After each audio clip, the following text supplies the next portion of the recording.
ગાંધીધામનું ગોપાલપુરી railway station ફરી ધમધમતું બનશે। ભુજની 7 મહત્વની ટ્રેનોને ગોપાલપુરી ખાતે સ્ટોપેજ મળશે, ત્યારે ગાંધીધામ આદિપુર વચ્ચે એન્જિન રિવર્સ કરવાથી રાહત મળશે। અહીંયા નવી વ્યવસ્થા કે જે દરેક ટ્રેનનો અંદાજે 1 કલાકનો સમય બચાવશે।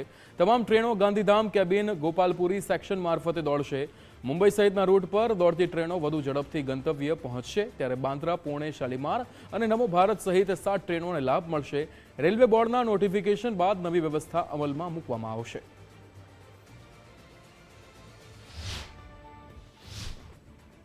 તાજેતરમાં રેલવે બોર્ડ નવી દિલ્હી દ્વારા એક નિર્ણય લેવામાં આવ્યો છે કે જે ટ્રેનો ભુજની છે અને ગાંધીધામ થઈને ભુજ આવે છે એમને હવે ગોપાલપુરીનો સ્ટેશન આપવામાં આવશે અને ગોપાલપુરીથી ડાયરેક્ટ આ ટ્રેનો ભુજ આવશે એટલે ગાંધીધામ નહીં જાય। ખાસ કરીને બાંદ્રા ભુજ સયાજી એક્સપ્રેસ, પછી એસી સુપરફાસ્ટ એક્સપ્રેસ છે એ પણ ડાયરેક્ટ ગોપાલપુરી થઈને ભુજ આવશે। પછી બાંદ્રા ભુજ પાલનપુરની અઠવાડિયામાં જે 2 નીકળી ટ્રેનો છે એ પણ ડાયરેક્ટ ગોપાલપુરીથી ભુજ આવશે। પછી પૂના ભુજ ગાડી છે, શાલીમાર ભુજ છે અને આપણે નમો રેપિડ ટ્રેન જે અમદાવાદ ભુજ વચ્ચે ચલાવવામાં આવે છે એ પણ ગોપાલપુરીથી ડાયરેક્ટ ભુજ આવશે।